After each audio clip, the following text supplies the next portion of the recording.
Hi friends, hello నమస్తే friends. కనిపిస్తుంది ఇప్పటికి మీరు గుర్తుపట్టే ఉంటారు, అన్న క్యాంటీన్. మొన్ననే రీసెంట్గా ఓపెన్ అయింది మా కర్నూలులో పాత బస్ స్టాండ్ దగ్గర. నేను ఈరోజే భోజనం చేశాను. భోజనం అయితే పర్వాలేదు, 5 రూపాయలకి మధ్యాహ్నం భోజనం అనమాట. అన్నము, సాంబారు, ఒక కర్రీ, పెరుగు. బాగా ఆకలిగా ఉన్న వాళ్ళు అయితే హ్యాపీగా తింటారండి.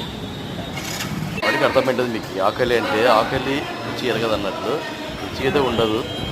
హాయ్ ఫ్రెండ్స్, హలో నమస్తే ఫ్రెండ్స్. కనిపిస్తుంది ఇప్పటికి మీరు గుర్తుపట్టే ఉంటారు, అన్న క్యాంటీన్. మొన్ననే రీసెంట్గా ఓపెన్ అయింది మా కర్నూలులో పాత బస్ స్టాండ్ దగ్గర. నేను ఈరోజే భోజనం చేశాను. భోజనం అయితే పర్వాలేదు, 5 రూపాయలకి మధ్యాహ్నం భోజనం అనమాట. అన్నము, సాంబారు, ఒక కర్రీ, పెరుగు. బాగా ఆకలిగా ఉన్న వాళ్ళు అయితే హ్యాపీగా తింటారండి. వాటికి అర్థమైంటుంది మీకు, ఆకలి అంటే ఆకలి రుచి ఎరగదు అన్నట్టు.